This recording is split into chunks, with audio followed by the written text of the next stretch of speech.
Final Fantasy XIII-2 is a continuation of FF13 as it follows Sarah in her first adventure as she teams up with a time traveler to fix the timeline. 2 years after the end of the previous game, Lightning had gone missing ever since the fall of the Cocoon Fallacy, as people had no recollection of Lightning being alive since the ending. Except for Sarah, as she remembers seeing Lightning alive before disappearing. However, the beginning shows that Lightning was fighting in the far future as she tried to stop Caius, an immortal, from destroying all of reality itself, forcing her to summon No, the last surviving human who had a history with Caius, and sent him to accompany Sarah to travel through time to prevent Caius' backup plan from happening. Along the way, they run into old faces along with new ones, as they also have to fix the timeline from time paradoxes created by various artifacts and features that were out of place and are causing havoc to various time periods. As the story of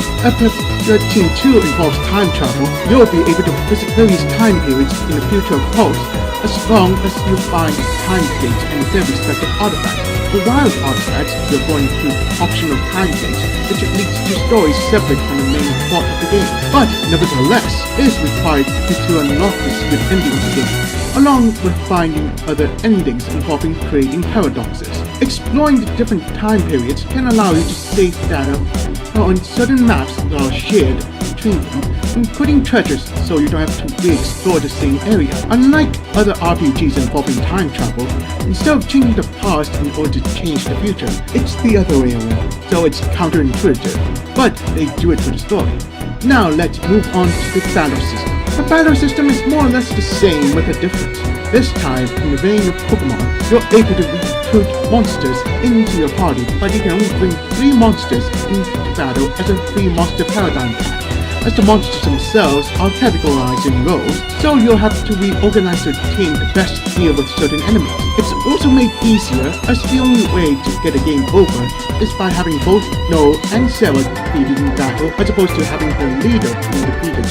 So all you have to worry about is using items to revive your party and getting rid of annoying status effects like Boom, which can actually spell doom to your party if you're not careful. Also, some of the boss battles will sometimes be interrupted with quick time events.